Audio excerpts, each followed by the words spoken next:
Son las 6 de la mañana de este martes 29 de septiembre de 2020. Esta es la hora de la verdad. Y estos son temas y asuntos que trataremos en la grata compañía de ustedes durante las próximas horas. Señores, desaparece Electricaribe. No nos han contado toda la verdad.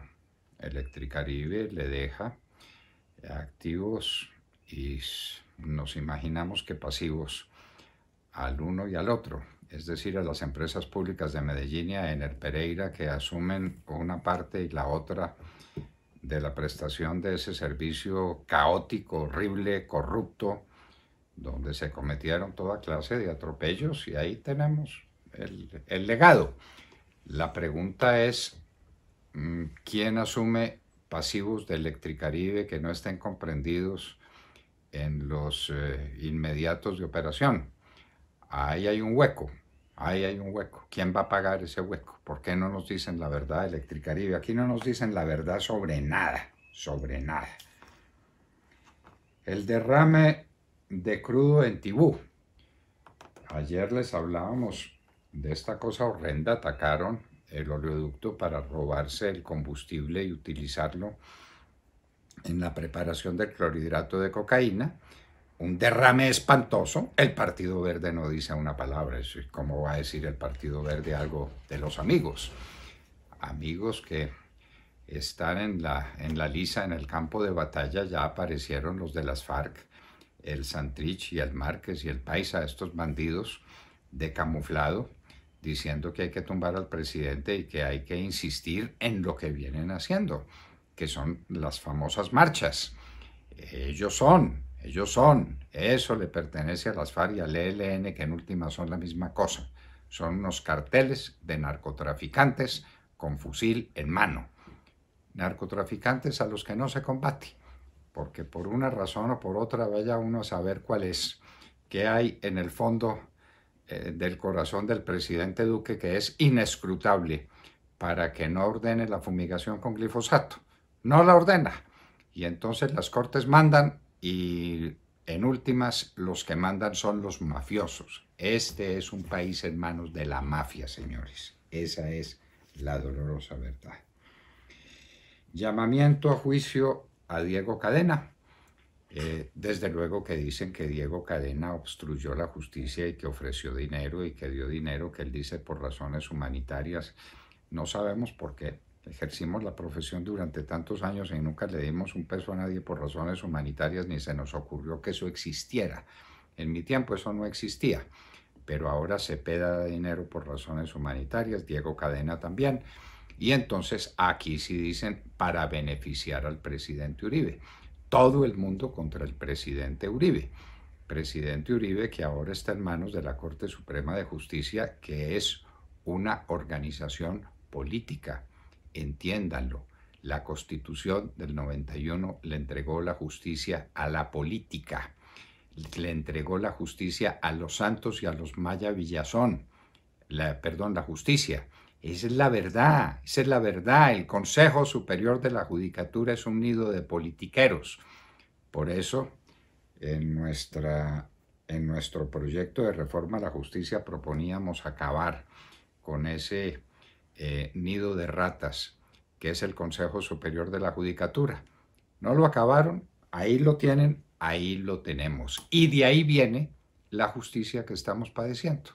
De ahí viene la Corte Suprema de Justicia, que es un directorio político, no es una corte que administra justicia, ni más faltaba. Pues, ¿para qué? ¿Para qué? Y tener ahí juristas, estudiosos del derecho, profesores del derecho, escritores de grandes obras jurídicas. Olvídense, lo que hay son unos políticos haciendo política. Bueno, eso es lo que tenemos y eso es lo que se viene. Ahora el presidente Uribe le inventaron otro proceso, el de la ñeñe política. Entonces, listo el presidente Uribe, si sale del tema por el que está preso en la finca en el Ubérrimo, entonces ya le tienen montada la ñeñe política y aquí no pasa nada porque el directorio político de Santos, que inclusive ya está en el gabinete de Iván Duque. Esto es muy serio, esto es muy serio. El doctor Iván Duque cortó las amarras. Ese ya es el punto de no retorno. Ya metió a la gente, tenía a los santistas en todo el gobierno. En todo el gobierno. Eso estaba lleno de santistas. Pero ya lo metió al gabinete con el señor Correa. Y eso ya es demasiado ostensible, demasiado visible, demasiado agresivo. Y entonces, ¿cómo será que los del Centro Democrático, que nunca se han atrevido a nada, ahora se están atreviendo a decir que estamos en manos del santismo? Se espera en el mundo el segundo brote de coronavirus. Madrid está a la cabeza. Lo que viene es delicadísimo, ya pasamos de 1 millón de muertos, pero la Organización Mundial de la Salud dice que serán 2 millones de muertos si no se toman las precauciones adecuadas, precauciones que no está tomando nadie. El rebrote de coronavirus en Francia es pavoroso, 10, 11, 12 mil contagiados. En la Argentina también hay una situación gravísima, pero volviendo a Europa, España está muy comprometida y muy comprometidos muchos países europeos. El Reino Unido está tomando previsiones muy duras, por ejemplo, multas de 10.000 libras esterlinas al que no haga cuarentena habiendo sido diagnosticado con coronavirus, o a las personas que están cerca de los que fueron contagiados. 10.000 libras esterlinas. Europa está aterrada con el coronavirus. Aquí no nos damos por aludidos y celebramos fiestas y celebramos partidos de fútbol donde no se puede ir al estadio, pero se puede ir arribita del estadio sin tapabocas a hacer grandes escándalos como en el Partido Nacional Once Caldas al que nos referimos ayer. En Tumaco fueron 6 los muertos, 2 heridos y 3 desaparecidos. Los desaparecidos generalmente son muertos, entonces serían 9 muertos en Tumaco y 2 heridos. Pero no pasa nada, no pasa nada. Ay de que hubiera ocurrido algo parecido a lo de Julio, Juliana, como quiera que se llame, el que fue muerto en la carretera del Cauca, dicen que por el disparo de un muchacho. Parece que no fue esa la causa de la muerte. Los expertos dicen que si le hubieran disparado directamente, la cabeza hubiera volado con un disparo de ese fusil a esa distancia. Y que las balas de fusil no rebotan así. Pero ¿sabremos algún día la verdad? ¿Nos la contarán? En este país la verdad es la primera víctima. Hay una cosa moribunda en el mundo que es la verdad, decía Jean-François Rebel. En Colombia sí que está moribunda. Por ejemplo, ¿qué pasó con los militares muertos en el fondo de un río con un helicóptero que se cayó? Ah, no, el que sabe es el presidente Duque. ¿Y qué ha dicho el presidente Duque? Nada, nada, nada. Esa es una bonita democracia la nuestra. Mucha transparencia. Hoy en Cleveland, Ohio, a las 9 de la noche, se realizará el primer encuentro Biden-Trump en una situación personal muy tensa. Ya se dijo que no se van a saludar ni de lejos, no se van a hacer ninguna señal de respeto.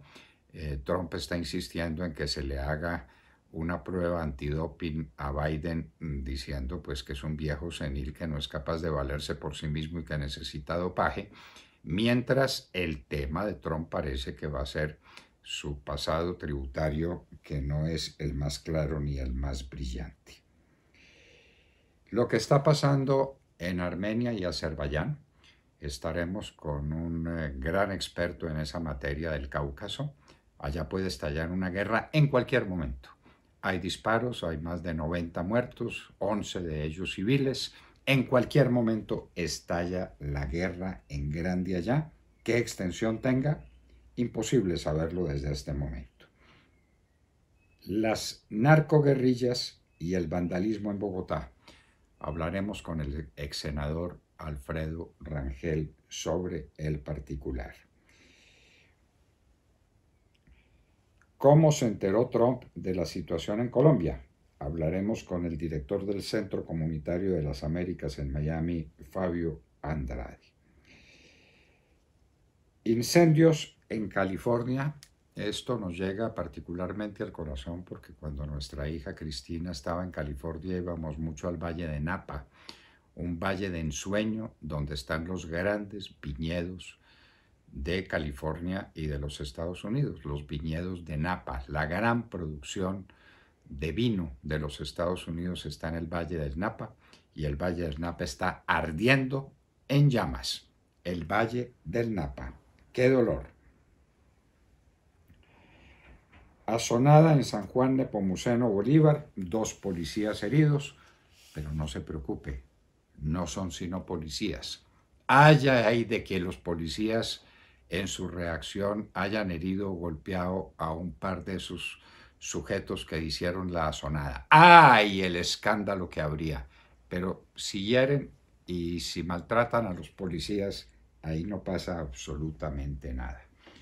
Arabia Saudita dice que ha localizado una red terrorista de Irán y la ha desmantelado. Tiene 10 detenidos.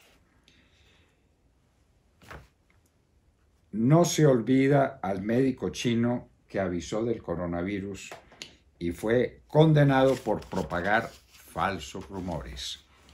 Hay una situación delicada en esa materia, hay reacciones en China donde reaccionar normalmente cuesta la vida o cuesta la libertad, pero la gente no olvida a ese médico y después se preguntan ¿por qué murió?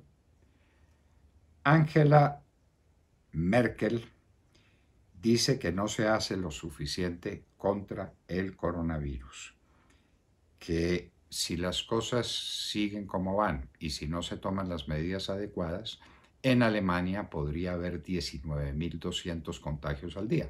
No sé cómo saca el cálculo, pero ese es de Angela Merkel, que es una persona eminentemente seria. 500 arrestados por marchas en Bielorrusia. Continúan las marchas contra Lukashenko, continúa la represión de Lukashenko con el apoyo de Rusia. Eso es para que nos demos cuenta cómo es la cosa en los estados comunistas. La India superó los 6 millones de casos por coronavirus, viene detrás de los Estados Unidos y detrás de la India viene Brasil.